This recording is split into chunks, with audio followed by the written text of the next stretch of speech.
Bienvenue à la 27e édition de la FIDAK, la Foire internationale de Dakar, ouvre ses portes aujourd'hui, comme vous le voyez. Il y a du monde, certes, mais c'est juste pour l'installation des stands. La foire a ouvert ses portes, le moment important de s'entretenir avec le PCA du CICES qui va revenir en longueur sur l'importance de la foire, les objectifs visés cette année. On va voir l'interview et revenir un instant. C'est Ousmane Gueye, président du conseil d'administration du CICES. On a les mêmes postures et on a les mêmes objectifs. Ça peut différer d'une année à une autre.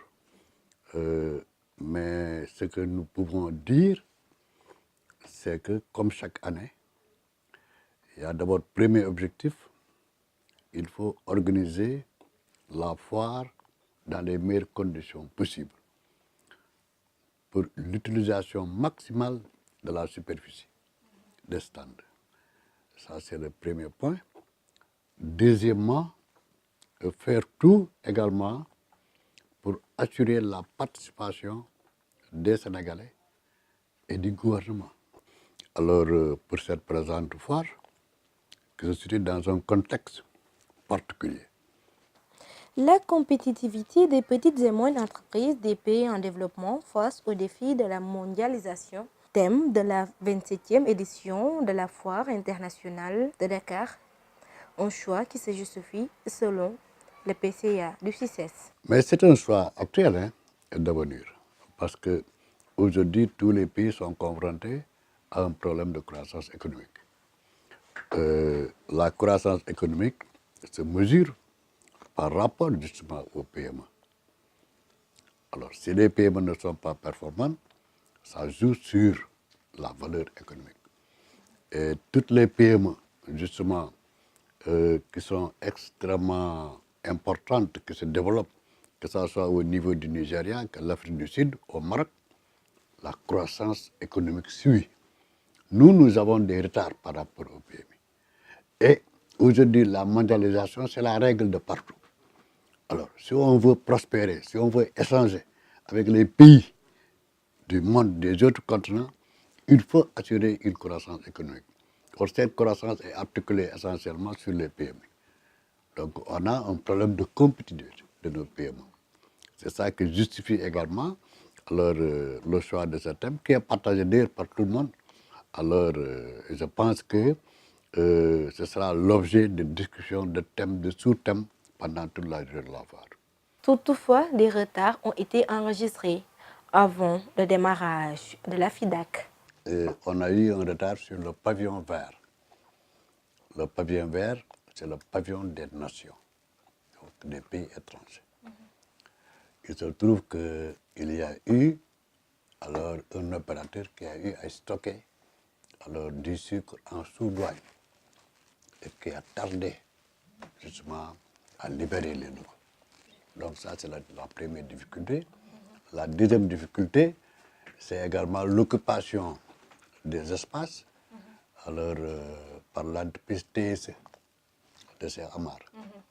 Donc nous avons eu ces difficultés qu'on a pu gérer avec difficulté, mais avec tact et diplomatie. Cette année, plusieurs innovations sont à noter. La participation du Népal et de la Grande-Bretagne. À cela s'ajoute l'installation d'un village de l'environnement sur la biodiversité. On a 27 pays qui étaient présents avec des exposants. Donc c'est important comparé aux années dernières. Et on a cette année la particularité d'avoir deux pays qui viennent. Alors c'est le Népal, pour la première fois dans l'histoire du SAS, et la Grande-Bretagne. La Grande-Bretagne, aujourd'hui également, est représentée par des exposants. Donc ça, c'est une nouveauté. Et comme initiative, il y a sur la question de la biodiversité, un village de l'environnement sur la biodiversité qui est monté cette année. Et ça permettra d'attirer les enfants, les adultes, sur certaines espèces en voie de disparition. Parce que tout le monde sait qu'avec le changement climatique, il faut que les gens comprennent qu'elles sont quand même sur le plan des écosystèmes les facteurs qui contribuent et qui sont combinés au niveau justement du changement climatique. Et ça, c'est la première fois également dans l'histoire du CICES qu'on met sur pied un village de biodiversité. Le PCA du CICES n'a pas manqué de revenir sur l'indemnisation des victimes de l'incendie de la 25e édition de la foire de Dakar. C'est un incident que tout le monde regrette. Ça nous a fait mal, on a eu un préjudice. Le CICES lui-même a été sinistré. N'oubliez pas que nous avons perdu le pavillon vert. Nous avons reconstruit sur fonds propres. Tout. On a perdu notre matériel. Maintenant, les sinistrés, on doit dédommager. On a déjà épuisé toutes les procédures. Les experts ont été requis, ont été faits. Alors, tout ce qui doit être dédommagé, nous savons la liste, nous connaissons le montant, mais le CICES est dans l'impossibilité de dégager un franc pour payer l'intégralité des montants. Nous nous sommes adressés à l'État et à l'agence judiciaire de l'État. On fera tout. En tout cas, moi, en tant que président du conseil d'administration, je ferai tout pour que les sinistrés entrent dans le truc le plus rapidement possible.